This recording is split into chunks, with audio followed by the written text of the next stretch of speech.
ঘড়ির কাঁটায় এখন 7:30 বাজছে, মানে 7:25 বাজে। সকালে ঘুম ভেঙেছিল 6টার সময়, উঠে গিয়েছিলাম মর্নিং ওয়াকে। তো 1 ঘন্টা হাঁটার পর বাড়ি এসেছি, এসে ঘরের সমস্ত বাসি কাজগুলো সেরে নিচ্ছি এক এক করে। তো আজকে জানো তো ওই বাড়িতে আর ঝাড় দিতে যায়নি, কারণ যেহেতু অনেকটা পরিমাণ দেরি হয়ে গিয়েছে এর জন্য। তো বাইরের ঝাঁটটা তোমাদের দাদাভাই দিয়ে দিয়েছিল বলে আমাকে আর দিতে হয়নি, কিন্তু ও না ভালো করে ঝাঁটটা দিতে পারে না। একটা মেয়েরা যেমন গুছিয়ে ঝাঁট দেবে, ছেলেরা দিতে পারে না। তাও দিয়েছে, ভেবেছে যে আমি ছিলাম না। তো যাই হোক, আমি পরে আবার ঝাঁট দিয়ে দেব। আর এখানে দেখো সূর্য উঠে গিয়েছে, আর আমি রাস্তার ধারে বসে বাসন মাজছি। তো আর তোমাদের দাদাভাই ফোনটা যখনই বের করে, প্রত্যেক দিনে একই ঘটনা। তো সবাই আমার দিকে তাকিয়ে থাকে। তো দেখো সূর্য মামা উঠে পড়েছে এখন। যেহেতু গরম পড়ছে না, আর একটু রোদ হয়ে গেলে কি বলো তো, আর সকালের যে বাসি কাজটা আর সারতে ভালো লাগে না। তো যা হোক করে আমি ঘরের সমস্ত কাজগুলো সেরে নিয়েছি। তো আজকে আর তো কাচাকুচি তেমন একটা করব না, তো যেহেতু কালকে অনেক জামাকাপড় কেচেছিলাম এর জন্য। এখানে দেখো দুধ দিয়ে চা বানিয়েছি। এটা না আগের দিনের দুধ। তো 500 গ্রাম দুধ নেওয়া হয়েছিল রাজস্বী আর রাজস্বীর বাপ খাবে বলে, কিন্তু রাজস্বীকে অল্প খাইয়েছিলাম। কিন্তু এই দুধটা না রাজস্বী খেলে না বদ হজম হয়ে যায়, ও একদম হজমই করতে পারে না। তোমাদের দাদাভাইকে ফুটিয়ে দিয়েছিলাম, কিন্তু ওর খেতে মনে ছিল না, ঘুমিয়ে পড়েছিল। তো সেই দুধটা ছিল, চুবড়ি চাপাতে রেখে দিয়েছিলাম, এর জন্য সেই দুধ দিয়ে চা বানিয়েছি। আজ প্রায় আমাদের বাড়িতে না 1 মাস পরে চা খাবো। তো চা করে না বিশাল ঝামেলা হয়, এর জন্য আমাদের বাড়িতে একটা সমস্যা ছিল বলে আমি চা করিনি, মানে রাগারাগি ছিল এর জন্য। তো নর্মালিভাবে চাটা করলাম, করে দেখো সবাই মিলে খেয়ে, সবাই বলতে আমরা 3 জনে খেয়েছিলাম। রাজস্বী যেহেতু দুধ চা খেতে ভালোবাসে, ওর জন্য অল্প করে রেখেছিলাম। তো এখানে দেখো জলটা গরম করে নিলাম গ্যাসে। ফুচকা ভাজা অলরেডি আমার হয়ে গিয়েছে, আর রাজস্বীকে স্নান করিয়ে রেডি করে স্কুলে পাঠিয়ে দিচ্ছি। যেহেতু ও আনড্রেসে যায়, ওর স্কুলের ড্রেস এখনও নেই। তোমাদের দাদাভাই এখনও খায়নি, জানো তো, সকাল থেকে উঠে ফুচকার চাপ থাকে। ভেজেই দেখো চলে যাচ্ছে, আর এখান থেকে কিন্তু বাজারে যাবে, তারপরও ঘরে আসবে। তো যাক, ওরা চলে যাচ্ছে। আমি ঘরের সমস্ত কাজগুলো সেরে নিয়েছি এক এক করে। যেমন বাসি জামা কাপড়গুলো ছিল সেগুলো সার্ফ দিয়ে ভিজিয়ে রেখেছি, ঘরের ভেতরটা ঝাড় দিয়ে মোছামুছি করেছি। তো এই সব কাজগুলো করলাম। কিছু খরিদ্দার এসেছিলো, তাদেরকে কিছু মাল দিলাম। অনেক দেরি করে ভাতটা বসিয়েছিলাম এর জন্য। তো কি বলো তো, রান্না করতে না বসে বারবার উঠতে ভালো লাগে না। আর আজকে না বেশি কিছু তরকারি করব না। তো শুটকি মাছ ছিল, আলু বেগুন টমেটো দিয়ে একটা মাখা মাখা তরকারি বানাচ্ছি, আর ডিম ভাজি করব। আর কিছু করব না। ঘড়ির দিকে তাকিয়ে দেখেছো 1টা বাজতে চললো।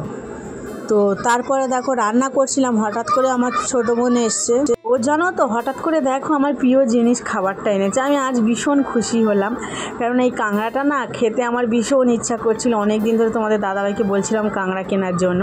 তো দেখো আজকের আমার ইচ্ছাটা পূর্ণ হলো। আর আনতেই মত্তরি দেখো আমি খাচ্ছিলাম। তো কাঁকড়ার ঝালটা অত্যন্ত ভালো হয়েছিল, আর তাছাড়া অনেক দিন পরে খাচ্ছি, তো একদম খুবই ভালো লাগছিল। তো যাই হোক, দেখো এখানে রাজস্বীর বাবা আনতে চলে গিয়েছিল, রাজস্বীকে দেখো নিয়ে চলে এসছে। আর রাজস্বী দেখো ওই ব্যাগের মধ্যে রাজস্বীর খাবার দিয়েছে, সেটাও এনেছে। তো জানি না আজকে রাজস্বী স্কুল থেকে কি খাবার দিয়েছে। আর ও দেখো আমাকে বলছিল, মামা তোমার জন্য আমি খাবার এনেছি না, সারপ্রাইজ এনেছি। তো কি সারপ্রাইজ দেখতেই পাচ্ছে, 2টো আইসক্রিম এনেছে। ও ভীষণ হ্যাপি, জানে আমার ভাগেরটাও খাবো আর মার ভাগেরটাও খাবো।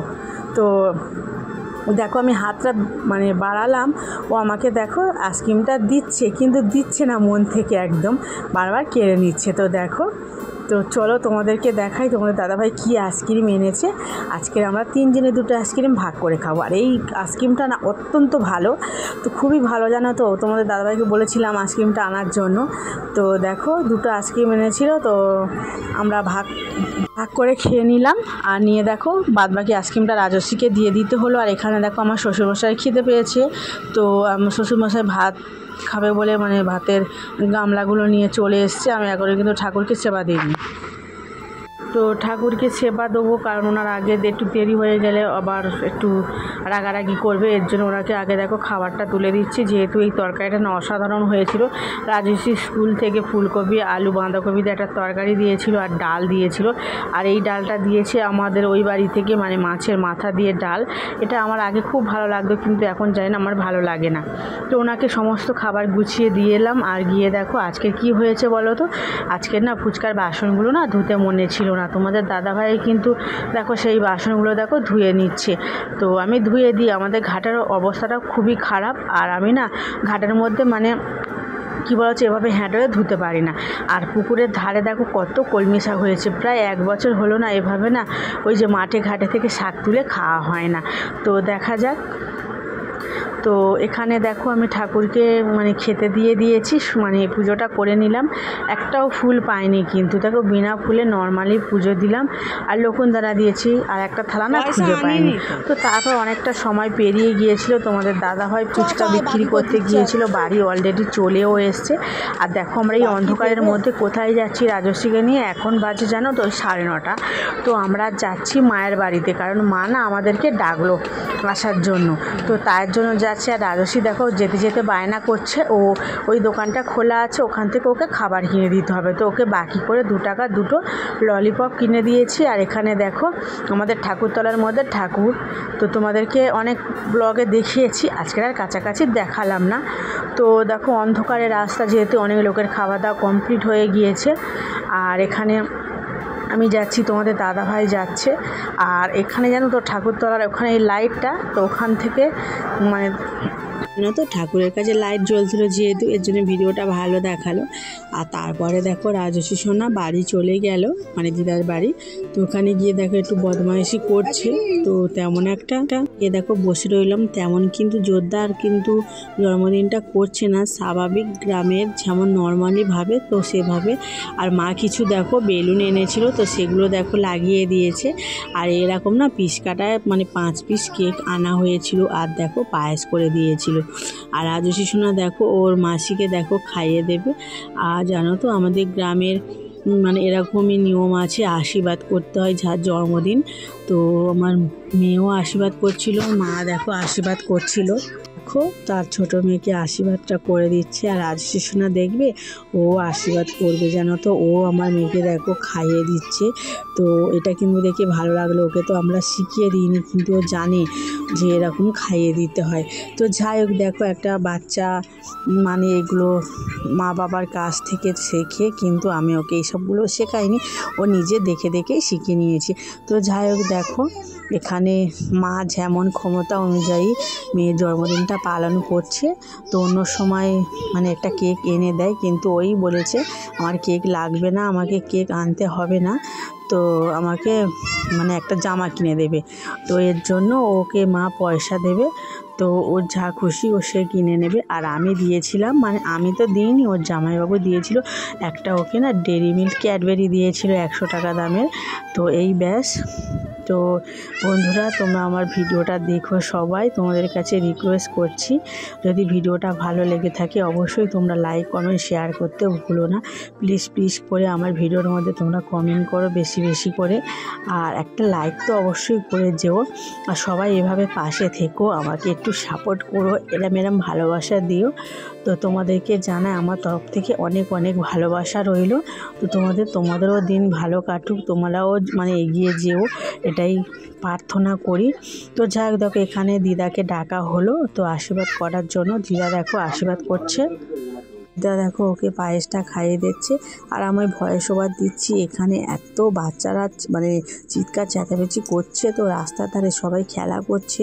তো ভিডিওর মধ্যে অনেক পরিমাণ মানে আওয়াজ এসছে।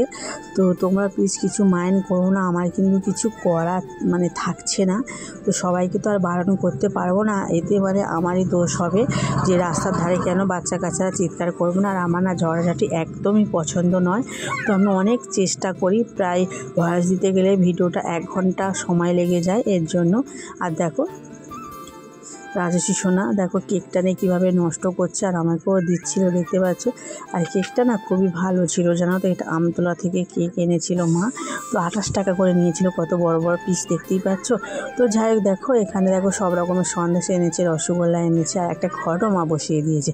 জানি না, তোমাদের উত্তর দিতে পারবো না এই ঘরটা কী কারণে দিতে হয়। আর তারপর আমার পালা পড়েছে, বলে তুই একটু আশীর্বাদ কর না। তো দেখো আমি ওকে আশীর্বাদটা করে দিলাম যেমন পারলাম, কিন্তু হাতে করে কোনো টাকা পয়সা আনিনি, ওকে কিন্তু দিতে পারিনি। তো যাই হোক দেখো, ভিডিওটা তোমরা দেখতে থাকো। এখন দেখো ও আমাকে খাইয়ে দিচ্ছে একটু পায়ে, সেটা নর্মালিভাবে হয়ে থাকে। আর মাদের বাড়ি জানো তো খাওয়া দাওয়া করেছিলাম, তো মানে দুপুরবেলা যা হয়েছিল রাতেও তাই ছিল, আর কিছু করেনি। আর মা দেখো ওকে 500 টাকা দিল। তারপর খাওয়া দাওয়া কমপ্লিট করে বাড়ি চলে এসে দেখো বিছানাটা পেতে নিচ্ছি। তো যেহেতু 10:30 বেজে গিয়েছি, আর ভীষণই ঘুম পাচ্ছিল, শরীরটা যেন টায়ার্ড লাগছিল, সারাদিন যেহেতু একটু রেস্ট পাইনি এর জন্য। তো আজ তবে আসি, তো অন্য দিন আবার তোমাদের সাথে অন্য ব্লগে দেখা হবে।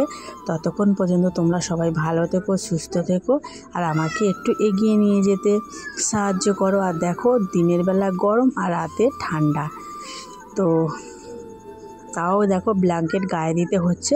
আমরা এবার দেখো মানে মা ও মেয়ে ঘুমিয়ে পড়বো। তো tata, bye bye, good night, সবাই ভালো থেকো, সুস্থ থেকো।